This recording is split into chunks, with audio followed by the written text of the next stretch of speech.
I never met my uncle, but he left me everything. A massive, decaying Victorian mansion in the heart of the Pennsylvania woods. There was only one condition in the wall. I had to spend 3 nights in the house before I could claim my inheritance. I thought each was an old Maesi eccentric game. I was wrong.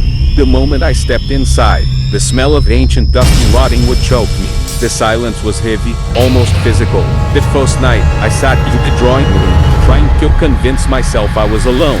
But every chin I looked at the grand antique mirror, I felt like my reflection was lagging just a split second behind my actual movements. E woke up at 3 a.m. to a sound, a rhythmic scratching, like fingernails against the inside of the walls. I turned on my flashlight, but the room was empty. Then, I saw it. On my pillow, a small, yellowed piece of paper. It said, "Don't look at the eyes in the portraits." Day 2. I tried to ignore the paintings lining the hallway, but I could feel them. Dozens of eyes, following my every step. I took a photo of one stone man with a cold stare. When I zoomed in on my laptop, my heart stopped. A fresh, bleeding wound had appeared on the Maesi neck. A wound that wasn't there when I looked at it with my own eyes. The temperature in the house plummeted. As I sat in the kitchen, a heavy wooden chair suddenly slid back across the floor, as if something had just sat there across from me. I pulled out my voice recorder. When I played it back, it didn't hear static. I heard a raspy, inhuman whisper. "He is watching from the cellar." The third night, it didn't wait any longer. I broke the lock on the cellar door.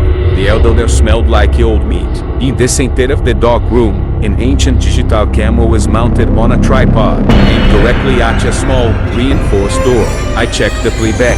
For 10 years, this camera had recorded 5 seconds every night. In every clips, the door was opening, inch by inch. The final video was filmed last night. The door was wide open. A long, pale, distorted hand was reaching out from the darkness. My blood turned to ice. I turned around to run, but at the top of the stairs stood a tall, faceless entity.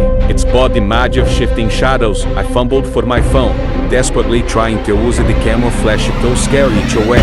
The flash went off, and the figure vanished. But then, my phone buzzed. A notification appeared on the screen. Face detected. The camera box wasn't looking at the stairs.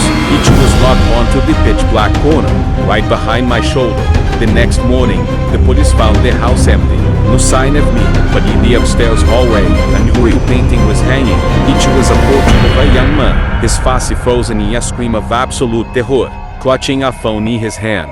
The house is silent again, waiting for the next stare.